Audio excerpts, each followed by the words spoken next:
Fuerte aplauso, por favor, a mi amigo Fabrizzio Subia.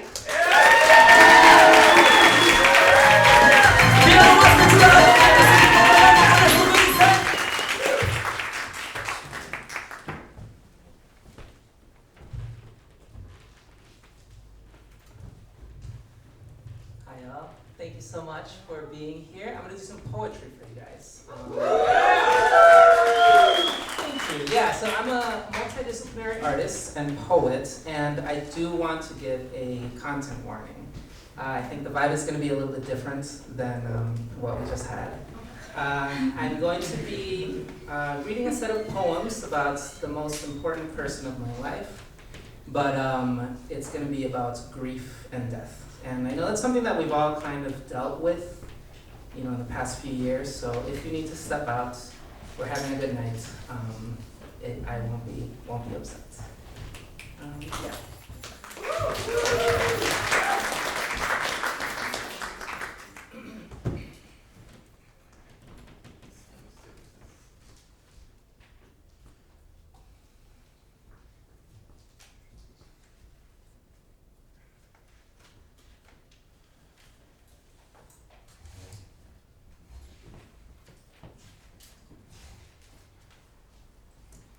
I'm going to be doing a set of 4 poems. This first one is called Faith.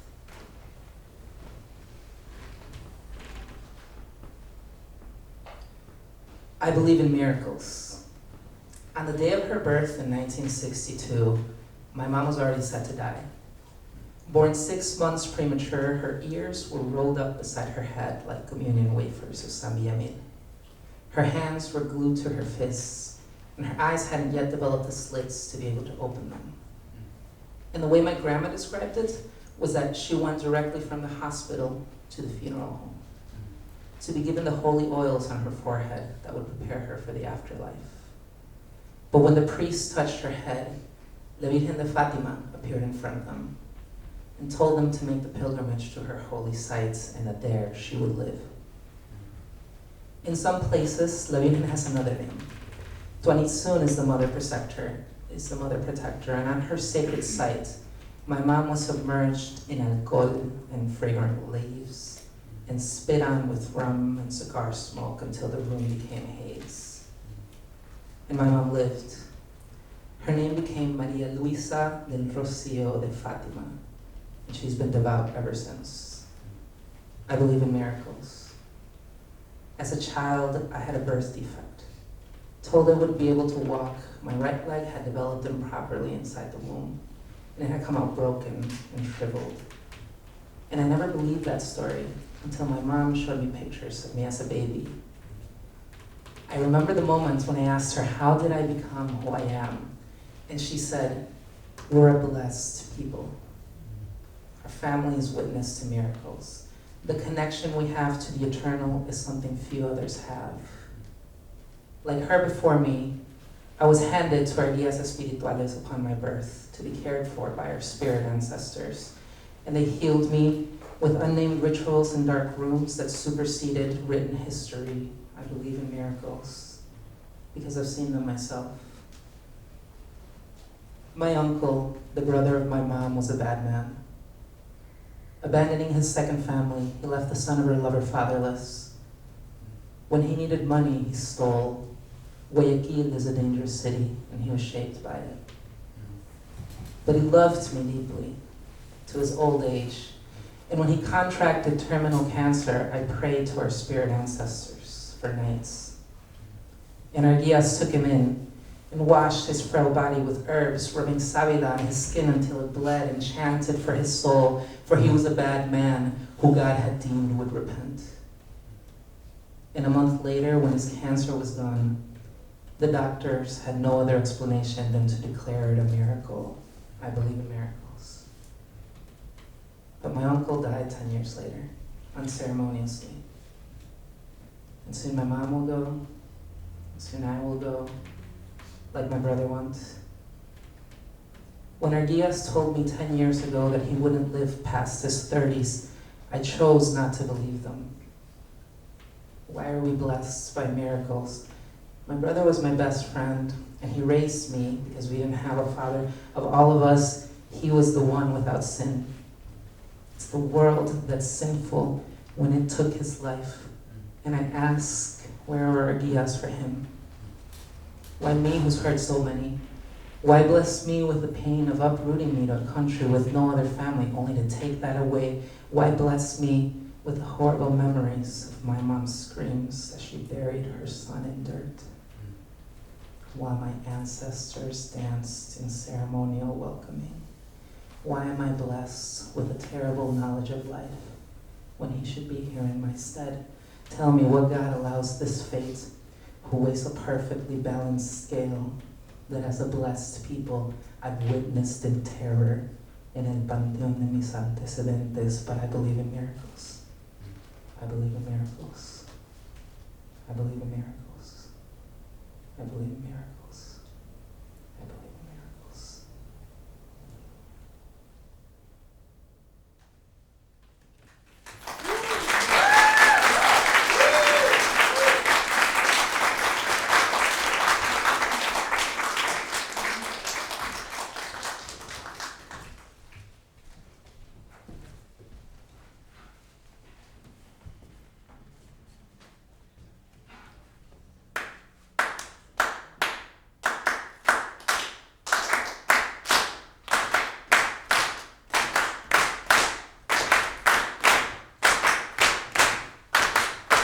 Keep it up.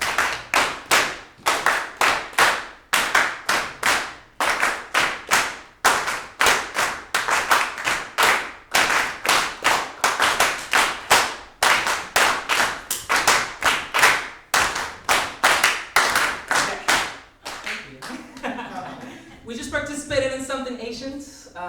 This next poem is about rhythms.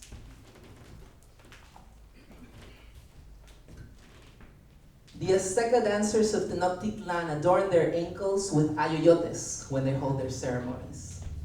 Ayoyotes are a type of tree nuts tied to a fulcrum by the dozens and even hundreds. Making a rain sound when shook, they stomp in unison with bare feet calloused by the rock beneath, creating thunder with each step. The melodies of their string instruments they hold, covered completely and immediately by the booms of their drums, pounded by the rhythm keeper, so loud you can hear them through the coasts. These days, the concheros perform their rituals in remembrance to the way of life that was destroyed. The rhythms that they make with their feet, with the noisemakers on their bodies, and the drums that are rooted in the earth like tree stumps, are in 2-3 time signature, syncopated, to a bounce that's just a bit slower on the second beat, knowingly subverting, as if with a wink on its face. I fuck with the clave rhythm, y'all. Because its presence from the southern tip of Chile to the coast of Yucatan, Jose Benito Barrios sang to the piers of the Colombian oceans, whose foam covered the histories of the paisanos the world took from him. Over the clave, bobbing to his sorrows, era la piragua de Guillermo, he said. When Bad Bunny moans in my ear the names of all his girlfriends, he does so with his unavoidable Boricua swagger. Atop the Taíno ceremonial rhythm, present for centuries before reggaeton was around, La Reina Celia Cruz danced roses on the tumbao, the African rhythms that made it to her home. And like me, the way we move is the outcome of migration. Stripped from our ancestral lands, what we took with us is the unconscious memory that our body holds. When I reach my hand out to you, its flow is the product of a millennia of erasure and persistence. My people are the type to believe in ghosts, so when I dance, perhaps I'm possessed by my brother or the Punai warriors in my blood that resisted the conquest of our coast. They inhabit my body through movement ritual practiced for millennia on a 2-3 time signature, syncopated as if with a smirk on its face. On the shadow of the cathedral that stands at the center of Tenochtitlan, you can hear the thunder of ayoyotes on the ankles of the concheros. They dance atop the stones that remain of their empire, destroyed by their conquerors to erect the cathedral in front of them. They dance on its shadow from morning to night.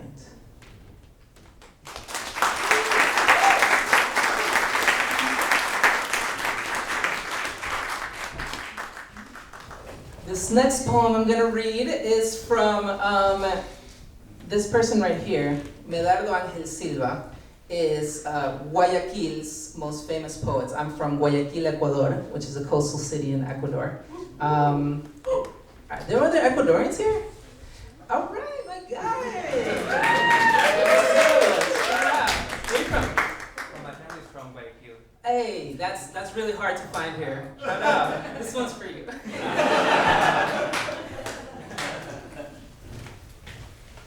I chose this specific poem because he's the most famous poet of Guayaquil, but also he passed away at the age of 21.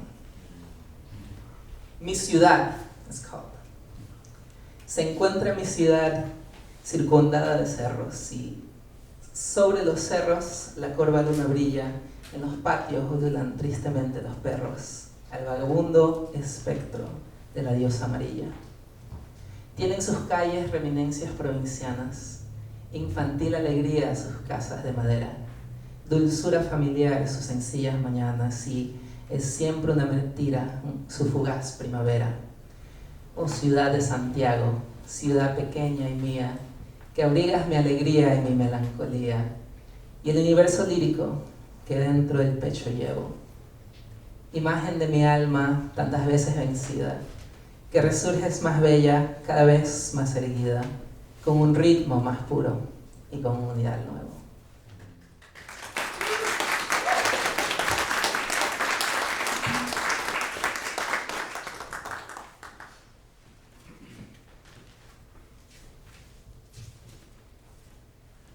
The last piece I'm going to read to you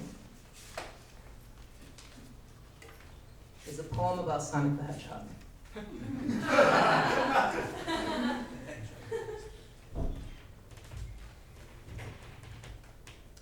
At 6 years old, holding a Sega Genesis controller in your hands feels like you're in the future.